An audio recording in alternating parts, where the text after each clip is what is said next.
I never thought I'd be the kind of officer who'd break protocol. 23 years wearing this badge, and I'd done everything by the book. But on a cold Tuesday morning in November, I found myself alone in an evidence room, holding a small wooden box that didn't belong to me, knowing that what I was about to do could cost me everything. The prisoner who owned it had been dead for 3 days, and I was about to discover why he'd protected this box more fiercely than his own freedom. His name was Michael Chen, inmate number 7429. I'd processed hundreds of inmates over the years, maybe thousands. Most of them blur together after a while. Angry faces, defiant stares, broken people trying to look tough. But Michael was different from the first moment I saw him. He wasn't angry. He wasn't defiant. He was terrified, not of prison, not of the other inmates. He was terrified of losing that box. When we brought him in, he had almost nothing, no wallet, no phone. Just the clothes on his back and that small wooden box, maybe 6 inches on each side, with intricate carvings on the lid. Chinese characters I couldn't read. During intake, we have to catalogue everything. Personal belongings get locked away until release. Standard procedure. But when I reached for that box, Michael's whole body went rigid. His eyes filled with something I'd rarely seen in this place. Pure panic. He didn't fight me, didn't resist. He just looked at me with those desperate eyes and said 6 words that should have meant nothing. 6 words that somehow meant everything. Please, officer, guard it with your life. Not guard it well, not keep it safe. Guard it with your life. Like his life and mine were suddenly connected to this small wooden box. I should have laughed it off, should have tagged it and stored it like everything else. But something in his voice stopped me. Something genuine. Something human. I asked him what was inside. He shook his head. He said I wouldn't understand. Not yet. That phrase stuck with me. Not yet. Like somehow, someday I would understand. Like this box held answers to questions I hadn't even thought to ask. I pressed him, told him I needed to document the contents. He closed his eyes for a long moment, and when he opened them again, they were wet. He told me that if I opened it now, before the right time, it would mean nothing. The contents would look ordinary. Meaningless. But if I opened it when I was supposed to, it would change everything. I've heard a lot of strange things in this job. Inmates trying to manipulate, trying to create mystery where there is none, trying to make themselves seem more interesting or important than they are. But Michael wasn't performing. He wasn't trying to convince me of anything. He was simply stating a fact, the way you might tell someone it's raining outside. This box mattered. When it should be opened, mattered. And somehow, whether I believed him or not, I would eventually understand why. I logged the box, sealed it, stored it in his personal locker in the evidence room, and for 3 months I didn't think much about it. Michael kept to himself, never caused trouble, never requested anything unusual. He worked in the kitchen, attended his required programs, followed every rule. Other officers barely noticed him, but I noticed something else.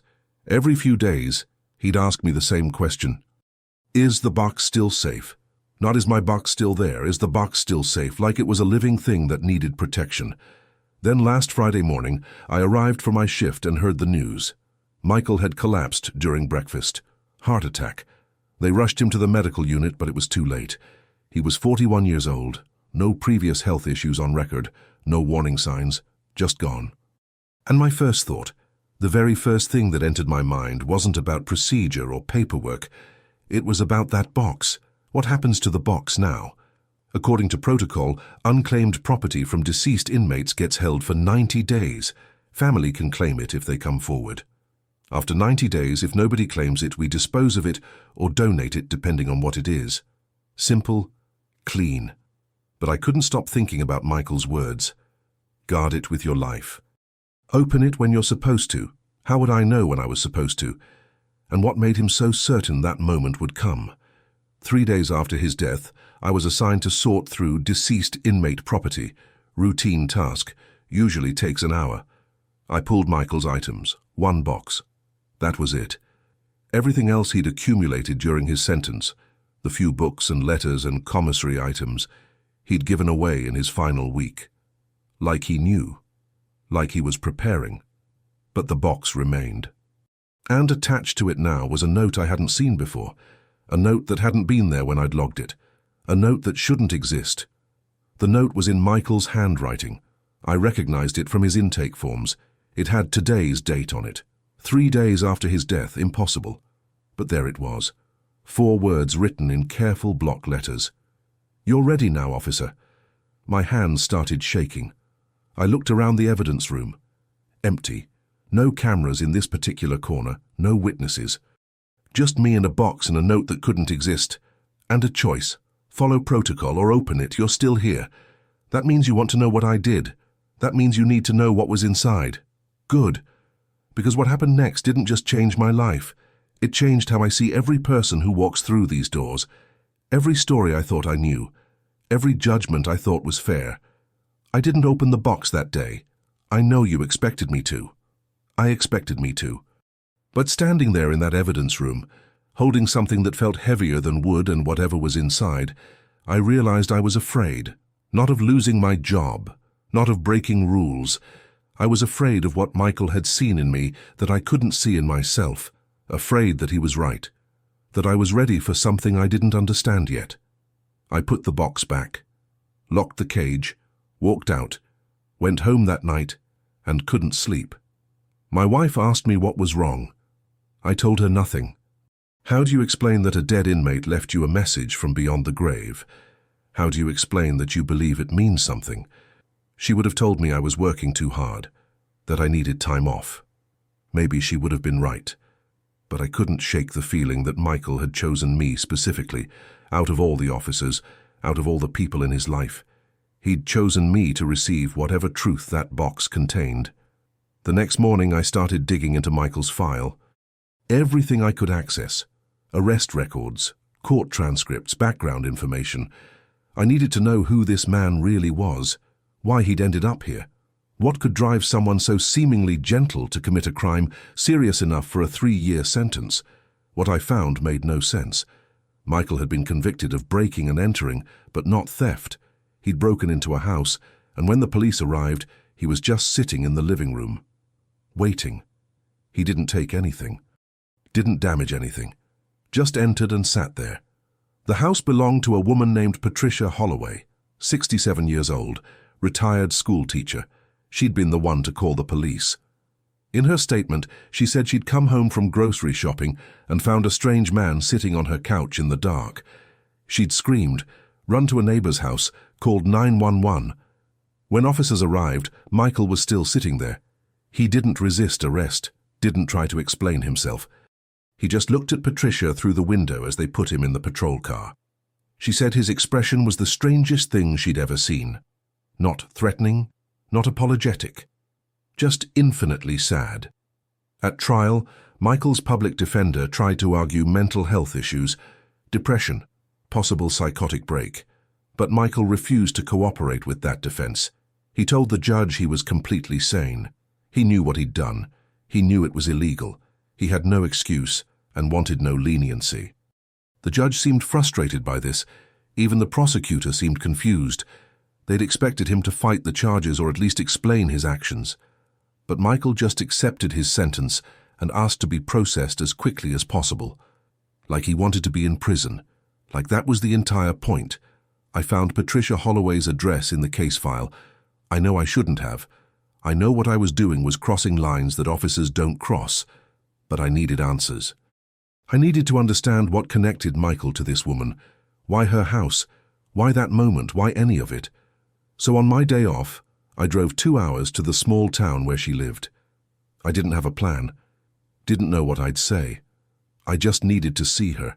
To ask questions nobody had bothered to ask 3 years ago. Her house was small, well-maintained, flower boxes in the windows, a garden gnome by the front door, the kind of place that felt like safety, like nothing bad should ever happen there. I sat in my car across the street for 20 minutes, trying to decide if I should knock, trying to figure out what I'd say if she answered. Finally, I saw her come out to check her mailbox. Small woman, grey hair pulled back, cardigan despite the mild weather. She looked exactly like what she was, a retired teacher living quietly, bothering nobody. I got out of my car and walked over before I could change my mind. Introduced myself as one of the officers from the prison where Michael had been housed. Told her I was following up on some questions about his case. That wasn't quite true, but it wasn't quite a lie either. She looked at me for a long moment, and something in her expression shifted. Not fear, recognition, like she'd been waiting for this visit, like she knew someone would eventually come asking questions. She invited me inside, the same living room where Michael had been found. Floral couch. Family photos on the mantel. Everything neat and organized. She offered me tea, I accepted. We sat down, and for a moment neither of us spoke. Then she said something that made my blood run cold. She said, "You want to know why he came here?" I nodded.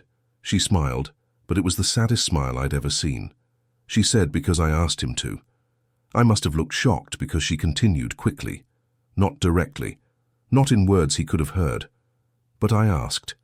Every day for 7 years I asked. I prayed. I wished. I begged the universe to send me an answer, to send me proof, to send me anything that would let me know I hadn't been wrong about everything. And then, one day, he showed up, sat on my couch, waited for me to find him, waited for me to call the police, waited to be taken away, and I realized too late what he'd done, what he'd sacrificed, what he'd tried to give me. I asked her what she meant. What answer was she looking for? What had Michael tried to give her? She stood up and walked to a bookshelf, pulled down a photo album, opened it to a specific page and handed it to me. The photo showed a young couple, maybe in their 20s. The woman was clearly a younger Patricia. The man beside her was Asian, handsome, smiling at the camera like he'd never known sadness. She pointed to him and said his name was James, James Chen, my husband, Michael's father. Everything shifted in that moment. Michael hadn't been a random criminal. He'd been the son of Patricia's husband, but that raised more questions than it answered. I asked where James was now. Patricia's eyes filled with tears. She said he died 33 years ago. Car accident. We'd only been married 2 years. I was pregnant. She touched the photo gently. James never met his son. Never knew I was carrying Michael. He died 3 weeks before I could tell him. I tried to piece it together. Patricia had been pregnant when her husband died. So Michael grew up without a father. But how did Patricia not know about Michael? How did Michael grow up separated from his father's widow? Patricia seemed to read my confusion. She explained that James had been estranged from his family. They disapproved of him marrying outside their culture. When he died, she'd tried to contact them, to tell them about the pregnancy, to give them a chance to be part of their grandchild's life. But they'd rejected her, told her she wasn't family, told her the baby wasn't their concern. So she'd raised Michael alone, or so she'd thought. She paused then, looked at me with an expression I couldn't quite read. She said what I didn't know was that James had another son, from a previous relationship before we met. A son his family had raised after the mother left. A son who grew up knowing he had a father who'd abandoned him for a white woman. A son who grew up with half a story and all the anger that comes with it. That son was Michael. My Michael was James's other son, his first son, the one who'd been left behind. I felt like the ground had dropped away beneath me. Michael had broken into his stepmother's house, a woman he'd never met, a woman who'd married his father and gotten pregnant while his father was still alive. But Michael had grown up thinking his father had abandoned him, had grown up with his father's family telling him stories about the white woman who'd stolen James away, about the betrayal, the rejection. And then somehow, years later, he'd learned the truth, that his father had died, that Patricia hadn't stolen anything, that she'd lost James too, that they'd both been victims of the same tragedy. Patricia wiped her eyes. She said Michael had found her 7 years ago, showed up at her door with documents, photos, proof of who he was. She said she'd been shocked, terrified at first. But then he'd told her his story, told her how he'd grown up hating her, hating the half-brother he'd never met, hating his father for choosing a new family. And then he'd found his father's letters, hidden in his grandmother's attic after she passed. Letters James had written to his family, begging them to let him see Michael, to let him be part of his life. Letters they'd never given him, letters proving James had never stopped fighting for his first son. Michael had read those letters and realized everything he'd believed was a lie. His father hadn't abandoned him. His father had been kept from him. And Patricia hadn't been the enemy. She'd been another victim, another person James had loved and lost. Michael had come to apologize, to introduce himself, to try to build some kind of relationship with the only person left who truly loved his father. And Patricia had welcomed him. For 3 months they'd met regularly, shared stories about James, helped each other heal. Michael had finally found the family he'd been denied his whole life. But then, Michael had disappeared. Stopped answering calls. Stopped visiting. Patricia had tried to find him but had no idea where he'd gone. She'd feared the worst, that he'd fallen back into old patterns, old anger. And then, 2 years later, he'd broken into her house, sat on her couch, let himself be arrested. She hadn't understood why. She'd tried to drop the charges, but Michael had insisted they proceed, had insisted on pleading guilty, had insisted on going to prison, and she'd been left with the same questions I had now. Why would he do this? What was he trying to accomplish? What was he trying to prove? Patricia looked at me with desperate hope in her eyes. She asked if I knew, if Michael had said anything before he died, if he'd left any explanation. And I thought about that box, about the note that shouldn't exist, about Michael's final words, "Guard it with your life." I realized then that whatever was in that box, it wasn't just for me. It was for Patricia. It was the answer she'd been waiting 7 years to receive. I told Patricia about the box. I know I shouldn't have. Protocol says you don't discuss inmate property with civilians. You don't involve outside parties in prison business. You maintain boundaries. But sitting there in her living room looking at photos of a man who died 33 years ago, a man whose sons had both suffered because people kept secrets, I couldn't keep another one. I told her that Michael had left something behind, that he'd made me promise to protect it, that there was a note, that somehow, impossibly, he'd known when I'd be ready to open it. Patricia went very still. She asked what was in the box. I told her I didn't know. I hadn't opened it yet. She looked at me like I was insane, like I'd been handed the answer to every question and had simply chosen not to read it. And maybe she was right. Maybe I was afraid. Maybe I'd been afraid from the beginning. She asked when I was going to open it. I told her the truth. I didn't know, soon, when it felt right. She laughed then, but it wasn't a happy sound. She said Michael had always believed in perfect timing, in waiting for exactly the right moment. She said it had driven her crazy during those 3 months they'd spent together. He'd never rush anything, never force answers. He'd say that truth reveals itself when people are ready to receive it. I asked her what happened during the time Michael disappeared, the gap between their reconciliation and his arrest, what had changed, what had broken. Patricia stood and walked to the window, stared out at her quiet street. She said she'd asked herself that question 10,000 times. They'd been building something real, something healing. Michael had started calling her Mom, not Patricia. Mom. The first time he'd said it, they'd both cried. She'd never had the chance to raise her own son. Her pregnancy had ended in miscarriage 2 months after James died. She'd lost everything in the span of 8 weeks. Husband, baby, future. And then decades later, Michael had appeared, James's son, a second chance she'd never expected. She said Michael had been damaged. Of course he was. He'd grown up with a grandmother who'd fed him poison about his father, about Patricia, about the half-brother who'd died before being born. He'd grown up poor while believing his father had chosen a comfortable life with a white woman. The reality that his father had died broke, that Patricia had struggled, that everyone had lost.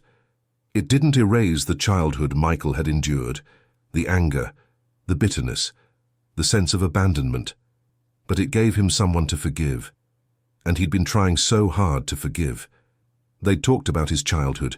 Patricia had listened to stories that broke her heart. Michael at 7, watching his grandmother burn the birthday cards his father had sent. Cards he'd never received until he'd found them years later, charred at the edges, stuffed in a box labeled trash. Michael at 12, getting into fights at school because kids made fun of his last name, his mixed heritage, his absent father. Michael at 16, stealing a car just to feel something other than invisible, getting caught, getting probation, starting down a path that could have led to prison years earlier if he hadn't somehow pulled himself back. He told Patricia about the women he'd hurt, not physically, but emotionally. He'd sabotaged every relationship because he didn't believe anyone could truly want him. If his own father hadn't fought hard enough, why would anyone else? He'd told her about the jobs he'd lost because he couldn't handle authority, couldn't let anyone tell him what to do, couldn't trust that rules existed for reasons other than control. He'd been so angry for so long that anger had become his identity, and then he'd found those letters, and the anger had collapsed into grief, and the grief had led him to Patricia's door. She said the last time she'd seen him before he disappeared, they'd been looking through more of James's belongings, things she'd kept in boxes for 30 years, unable to throw them away, but unable to look at them either. Michael had been going through a folder of his father's drawings. James had wanted to be an architect, had sketched buildings that would never be built, dreams on paper. Michael had been quiet for a long time, studying each drawing carefully. Then he'd asked Patricia a question that had seemed to come from nowhere. He'd asked if she thought people could inherit unfinished business, if the things our parents didn't complete became our responsibility. Patricia had told him no, that each person's life was their own, that he didn't owe his father anything except to live well, to be happy, to let go of the past. But Michael had shaken his head, said it wasn't about owing. It was about completing something, making something whole that had been broken. He'd said his father had died with regrets, died knowing his first son hated him, died unable to bridge the gap his family had created. And now Michael knew the truth, knew his father had tried, but his father was gone. So how did that story end? Did it just stay broken forever? Or could Michael finish what his father had started? Patricia hadn't understood what he meant. She'd asked him to explain, but he'd just smiled and changed the subject, started talking about getting dinner, about a restaurant he wanted to try, normal things. But she'd felt the shift. Something had changed in him during that conversation. Some decision had been made, and a week later, he'd stopped answering her calls. She'd gone to his apartment. The landlord said he'd moved out suddenly, paid his last month's rent in cash and left. No forwarding address, no explanation, just gone. For 2 years, Patricia had wondered, had worried, had hoped he was alive somewhere, working through whatever demons had resurfaced. She'd blamed herself, thought maybe she'd said something wrong, pushed too hard, not understood what he'd needed. And then the police had called. Said Michael Chen had been arrested for breaking into her home. She'd rushed back from visiting her sister, arrived to find her house surrounded by police tape, neighbors whispering, everyone assuming the worst, that she'd been attacked, that something terrible had happened. But nothing had been taken, nothing had been damaged. The police had shown her photos of how they'd found Michael, sitting on her couch, hands folded in his lap, eyes closed, like he was meditating or praying.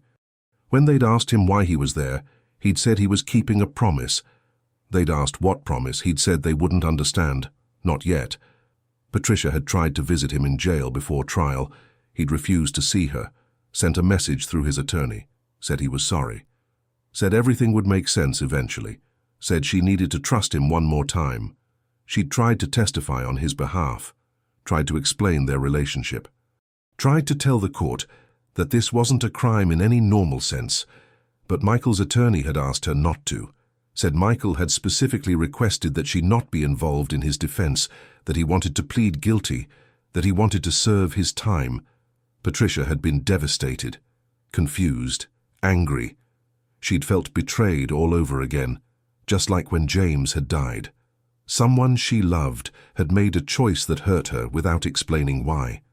For 3 years she'd written letters to the prison, requesting visitation, requesting phone calls, requesting any kind of contact. Every request had been denied. Not by the prison, by Michael. He'd specifically blocked her from his approved contacts list.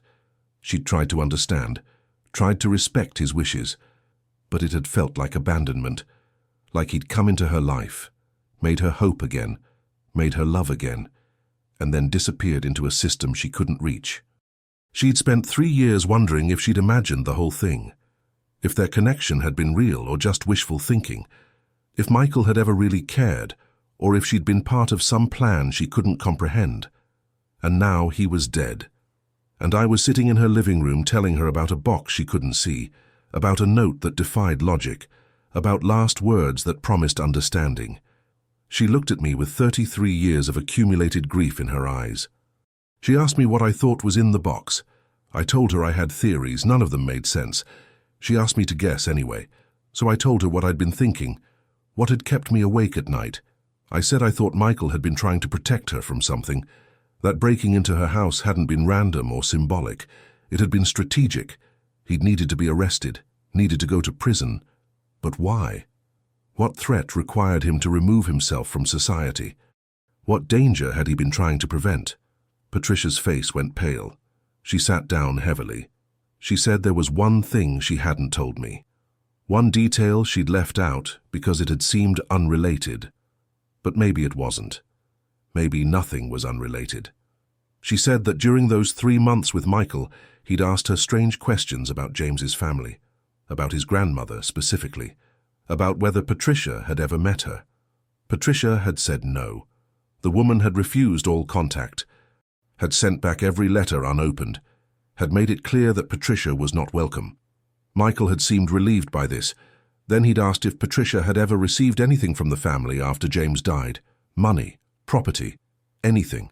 Patricia had said no, nothing. Michael had nodded slowly. Then he'd asked one more question. He'd asked if anyone had ever tried to hurt her, threaten her, make her feel unsafe. Patricia had laughed it off at the time, said no, of course not. Why would anyone hurt her? But Michael hadn't laughed. He'd just looked at her with an expression she couldn't read, and he'd said, "Good, that's good. Keep it that way." She'd asked him what he meant. He'd said sometimes the best way to protect someone is to make sure you're nowhere near them. That danger follows certain people. That distance is the only real safety. She thought he was being paranoid, dramatic. But now, sitting across from me, she wondered if he'd known something she didn't. If he'd seen a threat she couldn't see. If going to prison had been his way of drawing that threat away from her. I felt pieces clicking into place, still incomplete, still unclear, but forming a shape I could almost recognize. Michael had discovered something during those 2 missing years, something about his family, something about his father's death, something dangerous enough that he'd chosen 3 years in prison over staying free. And whatever it was, the answer was in that box. The box he'd protected more carefully than his own life. The box he'd trusted me to guard. The box I still hadn't opened. Patricia looked at me and asked the question I'd been avoiding. She asked when I was going to open it. Tomorrow, next week, a month from now. I told her the truth. Tonight. I was going to open it tonight. Because Michael had been right. I was ready now. And so was she. Whatever truth that box contained, whatever revelation Michael had died protecting, we both needed to know. The time for waiting was over. I drove back to the prison that night. Patricia wanted to come with me. I told her she couldn't. Civilians aren't allowed in evidence rooms. Protocol exists for reasons, but I promised her I'd call as soon as I opened it, as soon as I knew. She made me promise 3 times, like repetition could guarantee truth, like words could protect against disappointment. I understood. She'd been disappointed before, by life, by death, by the universe itself. The prison was quiet when I arrived. Night shift, skeleton crew, most inmates already locked down for the evening. I nodded to Jenkins at the front desk, told him I needed to finish paperwork on a deceased inmate case. He barely looked up. Nobody questions paperwork. Nobody wonders why an officer stays late to tie up loose ends. I walked to the evidence room with my heart pounding like I was doing something illegal. Maybe I was. Maybe this whole thing had crossed so many lines I couldn't see straight anymore.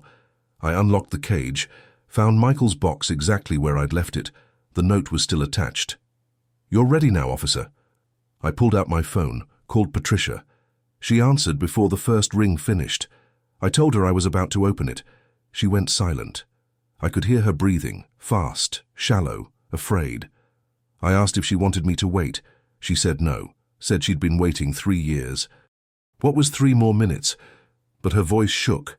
I told her I'd stay on the line, that whatever was inside, we'd face it together. She whispered, "Thank you." I set the phone down on speaker, picked up the box. It was lighter than I expected. Whatever was inside didn't weigh much. I examined the carvings on the lid. The Chinese characters I couldn't read. They looked old, hand-carved. Someone had spent hours on this, maybe days. This wasn't something you bought at a store. This was something made with intention, with love. I ran my fingers over the characters and wondered what they said. Wondered if they were a message, a warning, a prayer. The box wasn't locked, no latch, no key, just a fitted lid that needed to be lifted. I took a breath, lifted it. Inside, wrapped in cloth, were 3 items: a photograph, a letter, and a key. That was it. Nothing dramatic, nothing obviously dangerous. Just 3 objects that had somehow required a man to sacrifice 3 years of his freedom. I lifted out the photograph first. It showed 2 young boys, maybe 7 and 9 years old, Asian, standing in front of a small house. The older boy had his arm around the younger one. Both were smiling. On the back, written in faded ink, were 2 names and a date: James and David Chen, 1971. Patricia gasped through the phone. I asked her what was wrong. She said she'd never seen that photo, never knew it existed. James had never mentioned a brother named David, never mentioned siblings at all. She'd assumed he was an only child, that his parents had focused all their disapproval on him alone. But there was a brother, someone James had protected in that photo, someone who'd been erased from every story she'd been told. I looked at the older boy, his protective stance, his serious expression even while smiling. That was James. Which meant the younger boy was David, Michael's uncle, a man who'd apparently been written out of family history. I unwrapped the letter next. It was addressed to Patricia. The envelope had never been opened, never been mailed. It was dated 4 months before Michael's arrest. I told Patricia what it said on the outside. She told me to read it. Her voice was barely a whisper, so I opened the envelope. Carefully, like it might disintegrate. Inside were 3 pages, handwritten. Michael's writing. I recognized it from the impossible note. I started reading out loud. "Dear Mum, I'm calling you that because it's what you are. Not by blood, not by law, but by choice, by love, by the 3 months you gave me when you didn't have to, by the way you looked at my father's photos like he was still alive. Like love doesn't end just because a heart stops beating. I need to tell you things I couldn't say in person. Things that would put you in danger if you knew while I was still free. But you deserve the truth. You deserve to understand why I disappeared, why I broke into your house, why I'm choosing to go away. My father had a brother, David, younger by 2 years. In the photo, they look happy. They were. My grandmother told me stories about their childhood, how close they were, how James protected David from everything, from bullies, from their father's temper, from poverty. James was going to be an architect. David was going to be a doctor. They had plans, dreams. They were going to lift the whole family up together. But then James met you, and everything changed. My grandmother said you were the reason James abandoned the family. But that wasn't true. I found letters, documents, bank statements. James sent money home every month, even when he barely had enough for himself. He never abandoned anyone. But David thought he did. David was angry, felt betrayed. When James died, something in David broke. He blamed you. Blamed the white woman who'd stolen his brother. Blamed the baby you were carrying. Blamed everyone except the drunk driver who'd actually killed James. David became obsessed. My grandmother told me this years ago, but I didn't understand what it meant. Didn't understand how deep the obsession went. David started following you after James died, watching your house, learning your routine. He told the family he was making sure you were suffering, making sure you paid for taking James away, but my grandmother said it was more than that. David was waiting for something, planning something, and then you lost the baby, and David stopped watching, Told the family that justice had been served, that you'd lost what you'd stolen. I didn't think much about it until I met you, until I saw how kind you were, how broken you still were after 30 years, how you'd loved my father with everything you had. And I started wondering about that miscarriage, about the timing, about David's obsession. So I started digging. I found David. He's a pharmacist now, successful, respected, lives 3 towns over from you. And I started watching him the way he'd watched you, started learning his patterns, his secrets, and I found something that made my blood stop. Patricia was crying through the phone. I paused, asked if she wanted me to stop. She said no. Said she needed to hear it, needed to know. So I continued reading. David keeps a storage unit. I broke in. I'm not proud of it, but I needed to know. Inside were boxes of journals, decades of journals, and in one from 33 years ago, I found the entry. The one where David described how easy it was to slip something into your coffee at the diner where you ate breakfast every Tuesday, how you never noticed, how you trusted everyone because James had trusted everyone. How 2 weeks later you lost the baby, how David felt like he'd balanced the scales, how he'd taken from you what you'd taken from him. David murdered your child, my half-brother, and he's been free for 33 years, living well, sleeping peacefully. While you've carried that grief like a stone in your chest, I couldn't let that stand. I couldn't let him walk around knowing what he'd done, knowing he'd gotten away with it. But I also couldn't prove it. The journals weren't enough. The statute of limitations had passed, and if I confronted him, if I exposed him, he'd come after you. He's never stopped being obsessed with you, never stopped watching from a distance. I saw the photos in his storage unit, recent photos. You at the grocery store, you at church, you in your garden. He's still there, still waiting. So I made a choice, the only choice that kept you safe. I broke into your house, let myself be arrested, let myself be removed from David's sight. Because as long as I was in prison, David thought he'd won. Thought the family line had ended with me locked away, thought you were alone and forgotten. He stopped watching as closely, stopped caring. And that's what I needed. I needed him to relax, to feel safe, to make a mistake. The key in this box opens David's storage unit. The number is written on the key tag. Inside you'll find everything. The journals, the photos, the evidence. I've been paying the storage fees from prison, making sure nothing gets thrown away. When you find this letter, I'll be gone. I'm sorry I couldn't say goodbye. I'm sorry I had to hurt you one more time, but this was the only way to finish what my father started. To protect you, to make sure David pays for what he did, to give you the truth you deserved 33 years ago, give the evidence to the police, tell them everything. They'll investigate. They'll find more once they know where to look. David's been careful, but not careful enough. Murderers never are.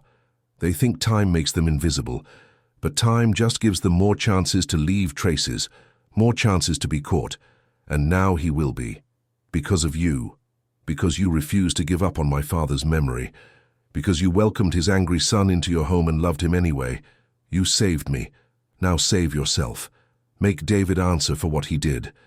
And know that somewhere, somehow, my father is grateful. I'm grateful. And I'm finally free. Your son, Michael.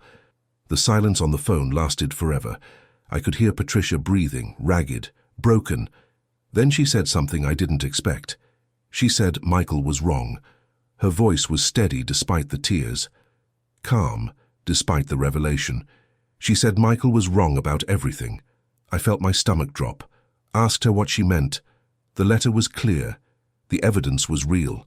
David had confessed in his own journals, but Patricia said no, said I didn't understand. Said Michael didn't understand. Said the truth was so much worse than murder. She told me to look at the photo again, really look at it.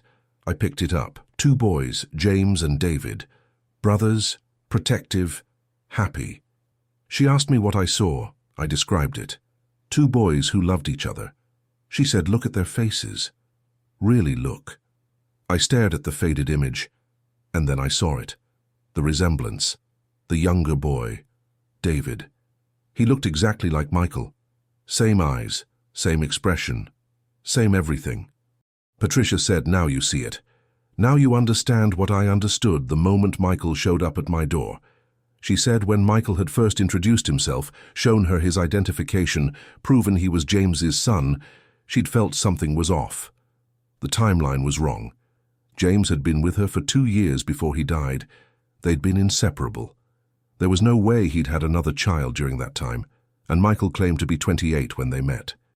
Which meant he'd been born 2 years before James died, before James met Patricia, which should have made sense, except it didn't, because James had told her about his past, about a girlfriend who'd left, about a pregnancy that ended in abortion, about his grief over that choice, about how it had driven him away from his family who'd pressured her to terminate.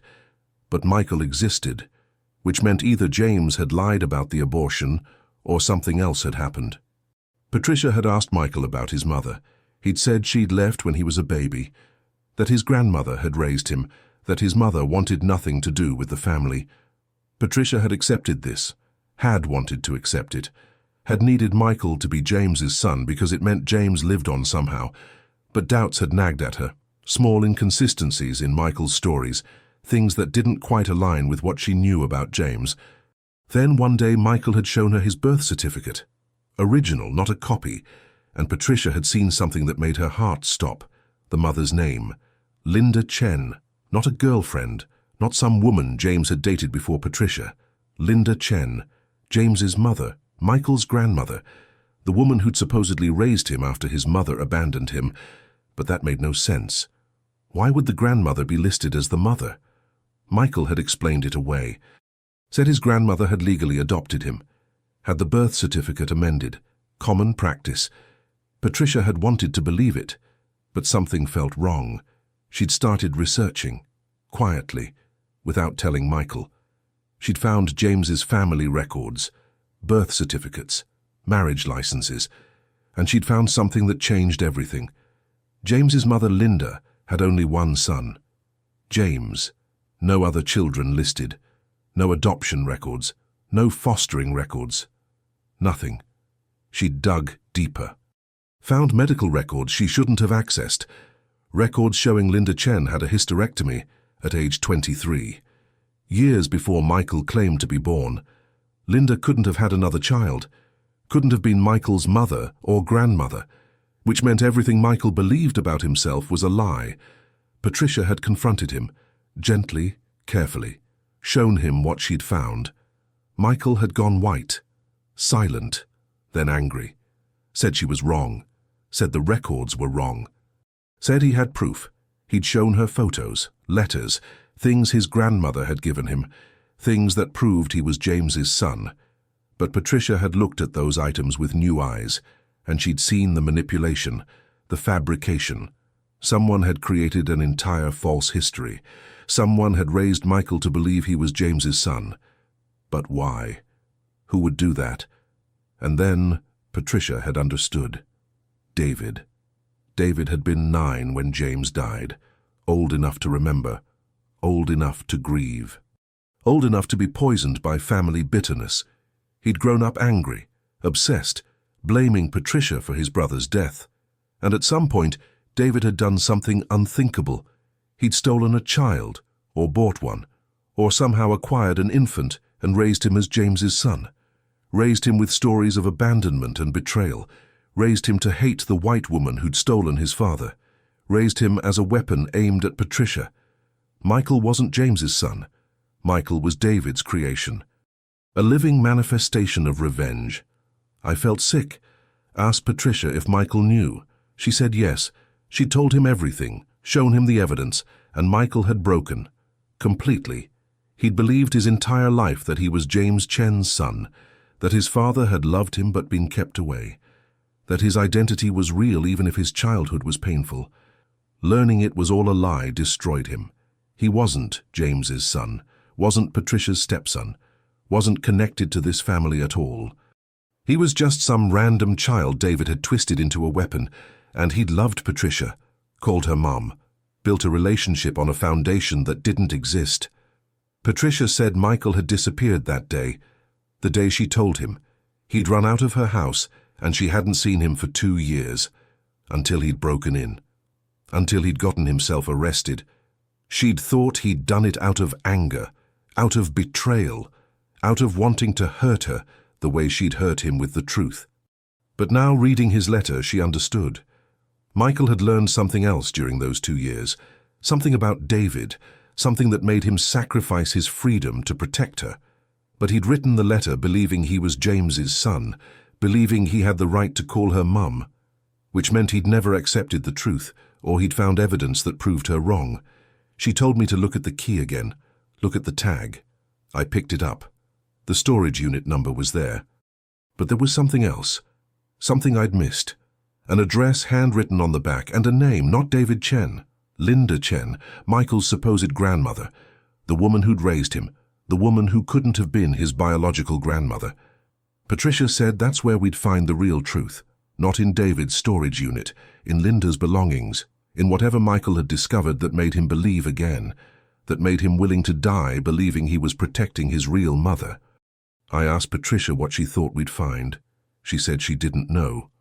But whatever it was, it had convinced Michael that everything he'd learned from her was wrong, that somehow he really was connected to James, that his sacrifice meant something. Or maybe he'd just chosen to believe a comfortable lie over a painful truth. Maybe the storage unit was empty. Maybe this was Michael's last desperate attempt to matter to someone, to have a history that meant something, to be mourned as a son rather than a stranger.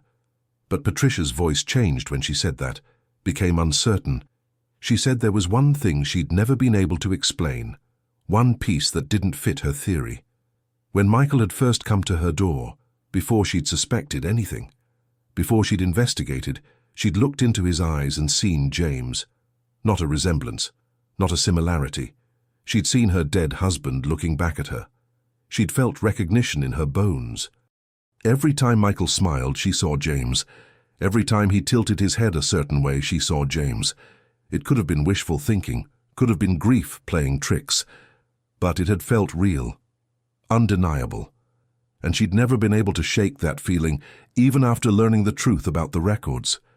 She said maybe David hadn't stolen a random child. Maybe he'd stolen James's child from somewhere else. Some other woman, some other relationship Patricia didn't know about. Maybe James had a son after all, just not with the mother Michael believed, not raised by the grandmother he remembered. Maybe the lies had been about the details but not the fundamental truth. Maybe Michael really was protecting his father's widow. Maybe his sacrifice was real. Maybe everything in that storage unit would prove he'd been right all along. Or maybe it would prove he'd been David's victim from birth to death. Either way, we needed to know. I needed to open that storage unit. And Patricia needed to come with me, because whatever we found, we'd face it together, the way Michael had wanted, the way James would have wanted, the way family should. I picked up Patricia at dawn. Neither of us had slept. We drove in silence to the address written on the key. It wasn't a commercial storage facility. It was a small house on the outskirts of town, old, paint peeling, lawn overgrown, the kind of place where secrets go to hide. Patricia stared at it through the windshield. She said this was Linda's house, the grandmother who'd raised Michael, the woman who died 5 years ago. The house should have been sold, should have been cleared out, but it sat there like a tomb, waiting. We walked to the door. The key fit the lock. Inside, everything was frozen in time, furniture covered in sheets, dust thick enough to write in. The air smelled like decay and old memories. Patricia moved through the rooms like a ghost, touching nothing, just looking, trying to understand what kind of woman had lived here, what kind of woman had raised a child on lies. We found the basement door locked. The key opened that too. Michael had made sure we'd have access to everything. The basement was different, clean, organized, like someone had maintained it even after Linda died. Boxes lined the walls, each one labeled with years, 1973, 1980, 1992. A timeline of secrets. I started with the oldest box. Inside were letters, dozens of them, all addressed to James. All returned unopened. I recognized the handwriting. Linda's. She'd written to her son for years after his death. Letters to a dead man. Letters explaining, apologizing, begging forgiveness. I read one aloud. James, I know you can't hear me, I know you're gone, but I need to say this. I need you to know I didn't mean for any of it to happen. Your father was so angry when you chose her, when you chose Patricia over family, over us, over everything we'd sacrificed to give you a future. He said you'd betrayed your blood, your culture, your name, and David believed him. David worshipped you and you left. That's what he thought, that you abandoned him for a white woman. I tried to tell him the truth, that you sent money, that you called, that you still loved us, but your father wouldn't let me. Said David needed to be strong, needed to forget you. And then you died. And David shattered. Patricia grabbed my arm, told me to skip ahead, find the letters from after James died. I sorted through them, found one dated 3 months after the accident. The handwriting was shaky, desperate. James, David did something terrible. He followed Patricia, your Patricia. He watched her for weeks, learning her routine, planning something I didn't understand. Then she lost the baby, your baby. And David came home smiling, said justice was served, said the family line was pure again. I didn't understand at first. But then I found the bottle, hidden in his room, the pills he'd taken from your father's pharmacy, the pills that cause miscarriages. And I knew what he'd done. And I couldn't prove it, couldn't report it. He was my son, only 14 years old. What would they do to him? What would happen to our family? So I stayed silent, and I've been silent ever since. And it's killing me. Patricia made a sound like she'd been punched. I stopped reading, asked if she needed a moment. She shook her head, said keep going, said she'd waited 33 years. She could wait a few more minutes. I found the next relevant letter, this one dated 5 years later. James, I need to tell you about David. He's 18 now, smart, graduated early, got accepted to pharmacy school. Everyone is so proud. But I see something in him that terrifies me. He still talks about Patricia, still watches her from a distance, still believes he did the right thing. Your father encourages it. Says David protected the family honor. Says you'd be ashamed of yourself but proud of your brother. It makes me sick. I tried to get David therapy. He refused. Said there's nothing wrong with him, that he's perfectly sane, that sometimes justice requires sacrifice. He sounds just like your father, and I'm afraid of what he'll do next. I opened another box, this one from the 90s. Inside were medical records, DNA tests, and a birth certificate. Not Michael's, another child. Born in 1994, mother listed as unknown, father listed as James Chen, but James had been dead for 14 years. I showed Patricia. She read it 3 times, said this was impossible. James was gone. He couldn't have fathered a child. Unless. She stopped, looked at me, said unless someone had saved something from before he died. Saved his genetic material somehow. But that was insane. That was science fiction. Except it wasn't. Not anymore. Not even in the 90s. We found Linda's journal in the next box. The entries were scattered, incoherent in places, but the story emerged piece by piece. After James died, Linda had kept some of his belongings, personal items, including biological samples from a medical exam he'd had weeks before the accident. Blood work, tissue samples, things that should have been destroyed but that Linda had somehow obtained. She'd kept them frozen, preserved, obsessed with having some piece of her son that death couldn't take. And then years later, David had found them, had gotten an idea, a terrible idea, a way to bring James back, a way to have a son who carried James's DNA even though James was gone. Patricia was shaking. I kept reading.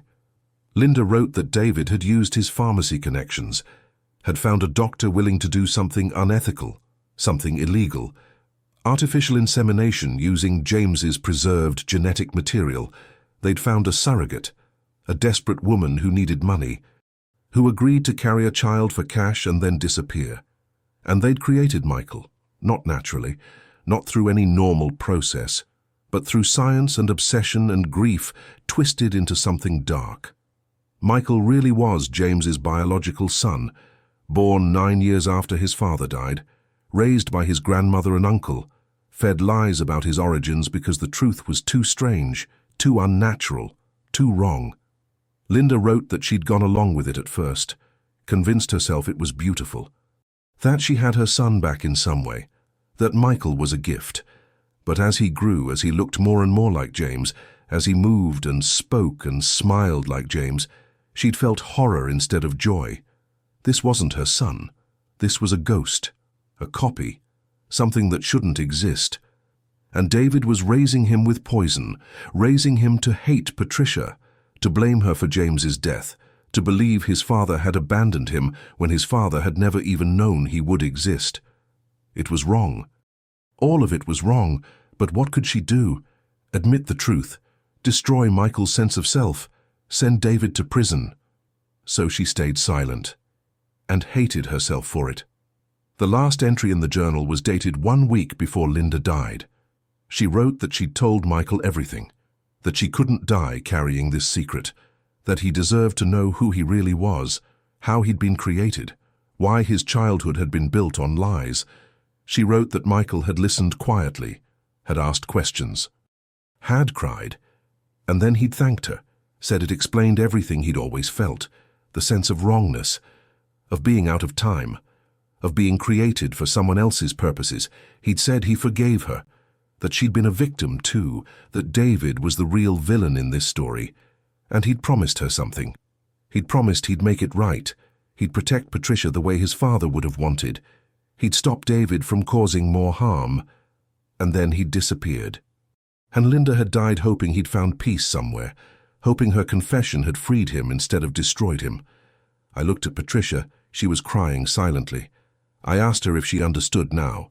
She nodded, said Michael had learned the truth from Linda, had discovered he really was James's son. Not in the normal way, not in any way that made sense, but biologically, genetically, truly. And he'd learned about David's crime, about the miscarriage, about the ongoing obsession, about the danger Patricia still faced. So he'd done the only thing he could think of. He'd removed himself from the board, made himself disappear into prison where David couldn't use him as a pawn, where he couldn't be manipulated into hurting Patricia. And he'd left breadcrumbs, left evidence, left a key and a letter and a box that would eventually lead us here, to the truth, to justice, to the end of David's 33-year crime spree. Patricia asked what we do now. I told her we call the police. We hand over everything, the journals, the medical records, the letters, the evidence of what David did to cause her miscarriage. It might be too late to prosecute him for that. But there were other crimes here. Illegal genetic procedures, fraud, identity manipulation. Maybe it was enough, maybe it wasn't. But it was truth, and truth mattered. Michael had believed that, had died believing that, had spent 3 years in prison, protecting that belief. We owed it to him to finish what he started. We called from Linda's house, stayed there while police came, while detectives took statements, while evidence was photographed and catalogued and analyzed. It took hours. When we finally left, the sun was setting. Patricia asked if I thought Michael had known he was going to die, if the heart attack was really random, or if he'd somehow chosen his moment. I said I didn't know, but I knew he'd achieved what he wanted. He'd kept Patricia safe. He'd exposed David. He'd proven he was James's son in the only way that mattered, not through paperwork or conventional biology, but through sacrifice, through love, through choosing to protect someone even when it cost him everything. 3 months later, David Chen was arrested. The investigation had uncovered more than we'd imagined, more victims, more crimes, more years of obsession and violence hidden behind a respectable facade. He'd never stopped watching Patricia, never stopped planning, never stopped being the angry 9-year-old boy who'd lost his brother. Michael had been right to be afraid, right to sacrifice his freedom, right to trust that someone would eventually open that box and understand. Patricia asked if she could have Michael's ashes. The state released them to her as next of kin. She was the closest thing to family he'd ever had. She buried them next to James, put both their names on a single headstone, father and son, together finally. The way they should have been from the beginning. And under their names she added one line: they loved well and protected fiercely. That was their legacy. That was their truth. I think about Michael sometimes, about the box he trusted me to guard, about the moment he knew I was ready, about how he'd seen something in me that I hadn't seen in myself, the capacity to care about an inmate's story, to see past the crime to the human underneath. To believe that even in the darkest places, love finds a way to persist. He was right. I was ready. And his story changed me, changed how I see everyone who walks through those prison doors. Everyone has a box. Everyone has secrets. Everyone is protecting something or someone.